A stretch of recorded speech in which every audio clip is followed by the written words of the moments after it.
Abby, you want to come up and say a few things?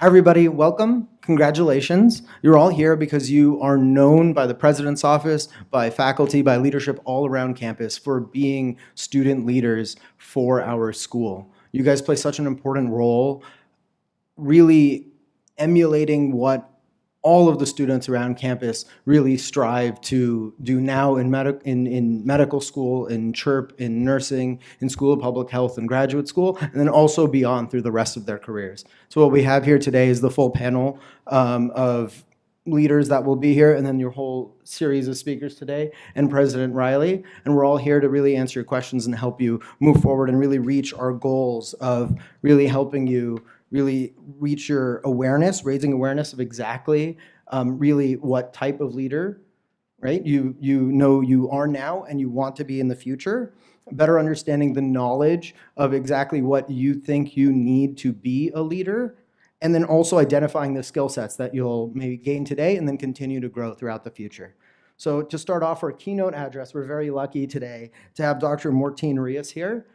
She is a faculty originally from Downstate, a faculty from Downstate, previous dean of the College of Health-Related Professions, and one that we can look to potentially emulate in the future. She's also the president now of the National Commission on Certification of Physician Assistants. So she'll be able to speak to us today, clearly from the perspective of someone who has balanced very well the clinical side, the education side, the administrative side, and then now has brought that over to the national level. So everybody, please let's give her a round of applause to start off the morning. So it's good to see you all. So yes, my name is Dawn Morton Rias. I am the former chair of the PA program. I was the founding clinical coordinator of the PA program when it started back in the turn of the century. And then I became Dean of CHIRP, but while I was doing all of that, the most important thing I was doing was continuing to build my toolbox. So you're going to hear so much today that is so valuable to you, and I'm really honored to be part of this. But one thing that I'd like you to think about or kind of hold on to throughout the course of the day is that your toolbox is always to be refilled with new tools, with new strategies, with new approaches. And you know, as a mom and as a clinical PA, as an educator, I went back to school and earned a doctorate while serving as dean of the college. And so you say, how do you do all of that? You learn how to do it. And I talk to young women who are thinking about balancing their careers in medicine and academics and other very rigorous professions with raising a family and balancing all of those details, and I equate it to walking up flights of stairs. If you have many, many flights of stairs to climb, unless you're a trained, athlete, you take a few flights and then you stop on a landing. And while you stop on the landing, you kind of catch your breath. And leadership is like that, where you climb your stairs, you run a few flights of stairs, then you have to stop. Childbirth, parenting, aging parents, continued education, other things hold you still for a minute. And that's fine, and you give yourself that time and then you ascend again. So I could talk a long time, but I know I don't have a lot of time, so let me just kind of cover a couple of key points. And of course I should have all this memorized, but I don't. So I'm gonna tip a little to the side. So I like pictures, I like words and I like numbers, but I really like pictures. So when I think of leadership, and in fact, this was a slide that I used when I was in my final interview for the position I hold now as the first PA to serve as president and CEO of the National Commission on Certification of Physician Assistants. And I wasn't looking for a job when I was recruited for that position. I was encouraged and called, and people contacted me. And I said, I'm not, I'm a tenured professor at a university, I'm good. I don't really need to move on right now. But I was reminded of the opportunity and the continued growth that I could achieve and experience. And so in my final interview with that board of directors, I shared this slide because when I think of leadership, I think of us as individual people bringing our vision to something that is vast, that's something that is large, that's something that is not defined yet. and the future is yet to be seen. You don't know what you're going to contribute. You don't know what you'll be called to do. So I envision myself and many of you either sitting or laying in the field beneath these trees looking up, imagining what your future could be and will be. As leaders, there's so many things that you're expected to do and to serve and to be. And you may say to yourself, well, look, I just wanted to be a health provider. I wanted to be a PA, a PT, an OT, a physician. I just want to take care of patients. I'm not really sure I want to do all this other stuff. But the fact of the matter is, by virtue of your knowledge, your skills, your ability to have navigated the systems that you have dealt with to this point, you are already leaders. The people in your family, in your community, the people who raised you, who shared your growth and development, who sponsored you and mentored you. You need to have sponsors. Those are those cheerleaders that continue to advocate for you and even sometimes pave the way. All of them saw leadership in you. And even if you thought you did it all by yourself, please know they were with you. So you have so many of these skills already. Can they continually be refined? Absolutely. They must be continually refined. And that's why I'm really thrilled that you guys are having this session today. I don't think when I was in college, in PA school, and even in my doctoral program, there was such a focused attention on skills development, leadership development for aspiring young clinicians and researchers and practitioners. And so this is a true gift and a true treasure. So hold on to as many of the tools and the pearls that they will share with you throughout the course of the day, and refer back to them. As Dr. Riley said, we're all students. There isn't a day that goes by that I don't continue to read, to learn, to pick up something else, open another app and read something quick, even while I'm waiting for the next meeting. And my calendar looks kind of like Dr. Riley's, and people say, you know, you don't want to know what I've done in the last 48 hours. You do not want to know.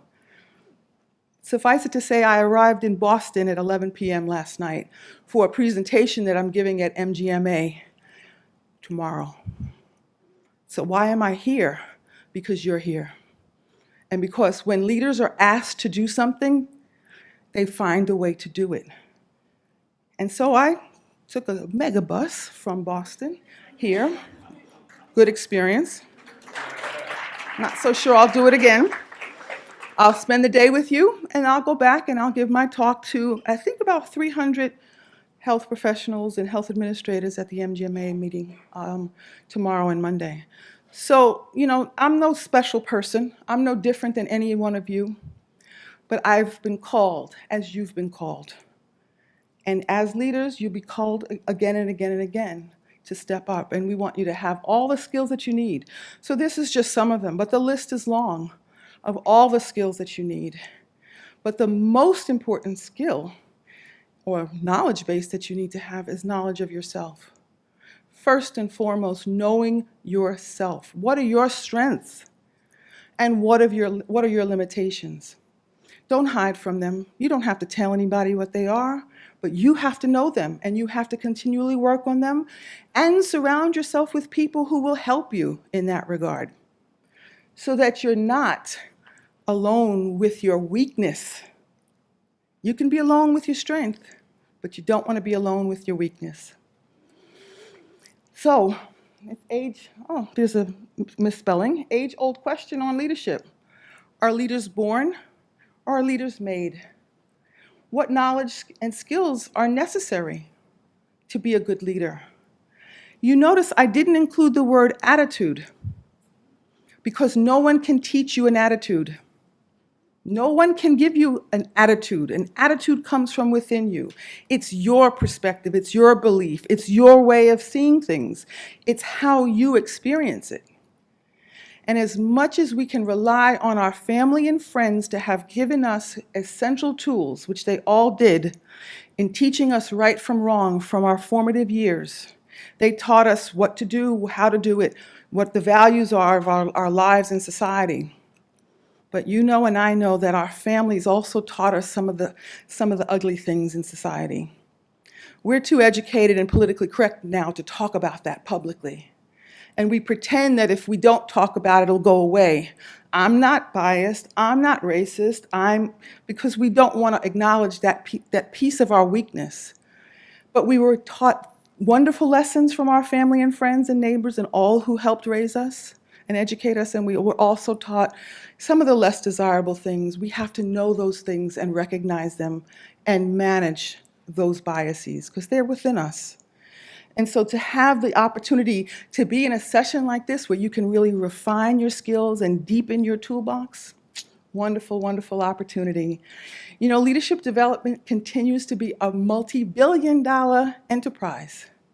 You could read 100 books every week on leadership and go the whole year before you read the same book twice. That's telling you that people are striving and eager and hungry for continued knowledge on how to be better at what they do in leadership and in management. So sometimes you're going to walk that path as a leader of a club, leader of an organization, president of your council. You're going to be alone on that road, just on that path, just like those two people, those two images, and you will be very small in comparison to all of the things that you're facing. And there are times when you're going to say, wait a minute, I didn't think I signed up for this. Yeah, you did, whether you knew it or not. When you applied to be in one of these health professional programs, you said, I want to help people, I want to change the world, I want to improve the quality of health care, and it's beyond just taking care of patients. So you did sign up for it, and I thank you for answering that call through your action even this morning, when you have other things that you probably could be doing over this course of this weekend. But just as these trees look huge when we're looking at from this image, if we zoomed in or if we widened that lens and took a closer picture, it wouldn't be so large. We wouldn't be so small and the image wouldn't be so large. We would be able to manage it. And that's the flexibility that you develop as a leader in training. None of us were born doing what we do. And sometimes we walk with comfort and an arrogance almost that makes it look like we have it all together and that we've been doing this since the day we were born. No. We learn just like you're learning. We had experiences that we want to recreate, and we have had experiences that have helped us know, don't want to do that again, note to self. So none of us are finished products, we're all in development, but you stand at the beginning of your career. So there's so much development happening for you. Clinical knowledge, clinical skills, practical application, all of that's going on at the same time you're developing your leadership capacity. Huge, tall order, but you are so up for it. You are so ready for it. So there are millions of leaders. I mean, we could run a list. I just happened to pull these two images because I was visiting this display not too long ago. Now, regardless of what you think of any one of these leaders and their terms or their experiences as leaders, I think we all could agree that they made a difference in their corner of the world. For Jimmy Carter, there are many who say his best contributions or most significant contributions were after he left the White House. So you're in leadership roles right now, and you're taking those tasks on. The impact of your development is not all going to be realized during your term of service, during your year as chair or president. The seeds that you plant will continue to grow long after you've moved on. Just as the seeds that have been planted in you from the experiences that you've had will continue to germinate and grow as you continue to move on. So I thought that they were both interesting people. I mean, Martin Luther King, we know the story, we know his contribution, but there's so many other stories behind the person that we don't know, all of which contributed to him becoming who he was to himself and to his family and to his community, to his church, but also to the nation and to the world. So the chapter hasn't been written on what impact you're going to make. While here at Downstate, afterwards, 10 years from now, I can guarantee you that if someone said to me 5 years ago, much less 10 years ago, much less when I was a student, you'll be the first PA to serve in this capacity, responsible for the certification of more than 130,000 PAs in the United States and across the globe. I would have said, yeah, not me.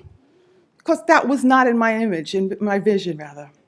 And I know that lots of leaders say you plan and you categorize what are your 2-year goals and 4-year goals and 5-year goals. Nah, not so much. Not so much. But throughout the course of my career, and I will guess you will experience it as well, somebody is going to tap you on the shoulder and say, you know what, I think you might be good for X. I think we might be able to use your skills, your knowledge, your capacity, and that's when you'll have the opportunity to take the next level or step up to the next level.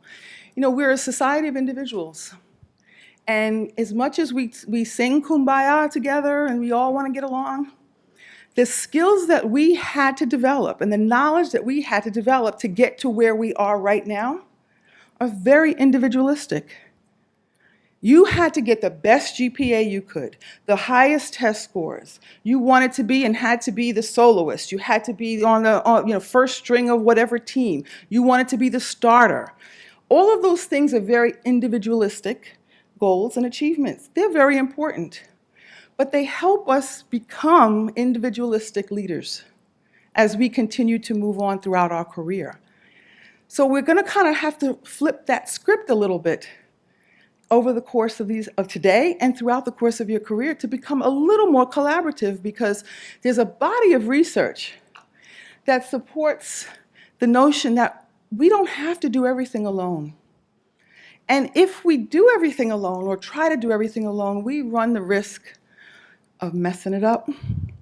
But more importantly, we run the risk of blinding ourselves to the diverse perspectives that could make the situation or the experience even better and easier.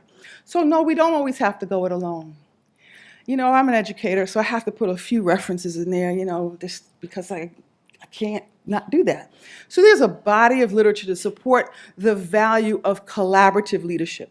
Leadership that brings in the voices and the perspectives of a wide range of people and different backgrounds, different educational backgrounds, different careers. And I applaud Downstate in its continued growth to be more inclusive and to acknowledge and include all students from all programs and all schools and create a more homogeneous environment and collegial environment.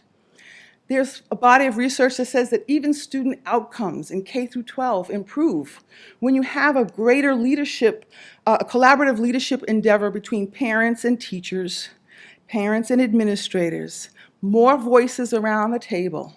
It results in better outcomes in elementary school and middle school. There's another concept called collective impact, which is a little more global, a little more systematic, that encourages people from diverse professions and industries to come together around a common agenda and to continue to pool their resource so that the emphasis or the energy is on what they share, not what they bring individually, but what they share collectively. I could go on, but the fact of the matter is all those things are good, and all of those are opportunities to continue to grow and to rely on others, but there's some pitfalls that we have to avoid as well. The literature is deep on things that we have to avoid or should avoid, and unfortunately, I think we're seeing some of these pitfalls played out on the local and the national landscape. Good leaders and good managers talk to their people. They ask questions, their team members. They talk to them, and they wait for the answer. They provide feedback. They set clear goals. There's some real concrete tools. So if you're the leader of a college or a club or an organization, and you have an idea of what you want to accomplish during your term, communicate that so that everybody understands what you see as success, and they can help you achieve that, or they can perhaps tell you, well, maybe that's a little too much for us this year. Maybe we can do this part of that. Then you have realistic expectations. This number one trait that gets leaders in trouble is integrity. I often tell people I have one signature. So I sign everything that needs my signature because I'm going to read it. and then sign it. And if I don't understand it because it's real technical jargon, I'm going to take the time to understand it and speak to the right people so that I do understand it. Because I have one signature, and I cannot risk that my name is going on something that I can't stand behind. At the end of the day, that's all we have is our integrity, our reputation, the view that people have of us based on our actions. Do we walk the walk and talk the talk? And I think that's really important. So again, as I said, if you have specific things you want to accomplish during your time in leadership, communicate those. Get feedback from others on those. Clarify the expectations. Define what does success look like for you so that there's no confusion. Did we get there? Know your team members. Know the people who are in your clubs and on your board and who you're working with. My dad was a postal superintendent. He was the superintendent of the post office in my local community in Queens as I was growing up. And he would always come home from work with great stories. And we had to have dinner together. That in those days, dinner was at a certain hour and everybody had to be there. So we had to listen to these stories. And so as a child, you can imagine, I was like, oh my God, how many more stories do I have to listen to throughout my childhood? And maybe you've had some of those experiences as well. But one thing that he said so many times in different ways, when talking about the people he worked with, he'd say, know your people and know what motivates them. And I kept saying to myself, what is he talking about? I don't know what motivates them. As a little kid, I kept hearing that. It wasn't until I was a fully grown person working that it finally, like the light went off. When people know your people, know who they are, know what's important to them, know what they value, know what they want to get out of serving on your board as a member of the board or a club, know what they are bringing. Why did they choose to be part of this? So this way, as you're thinking about your goals and what you hope to accomplish, you can align them. But you have to take a minute to get to know your people, okay? And in doing so, you'll help them identify their strengths and perhaps even some of their limitations, but don't identify limitations without a plan. A diagnosis without a plan is what? Malpractice. If you're gonna make the diagnosis, you have to have a plan. What's the plan? Is it an aggressive treatment? Is it a passive treatment? Is it supportive care? You have to have something that follows it. And the same with identifying weaknesses and areas of growth. So in closing, I just want to share, I like this picture because it's very colorful.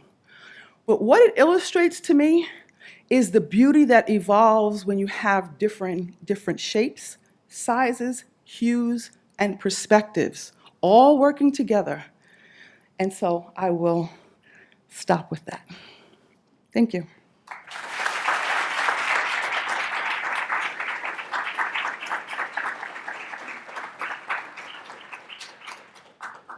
All right, everybody. So now what we can do now, if you'd like, is we have a 15-minute break about so that everybody can go get some more refreshments and some more coffee if anybody would like. And then we'll break out into our first large group session, and we'll start that at 10 o'clock.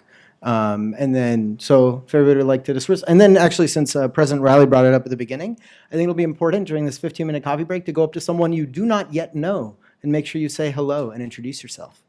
All right? All right, so we'll see everybody back here at 10 o'clock.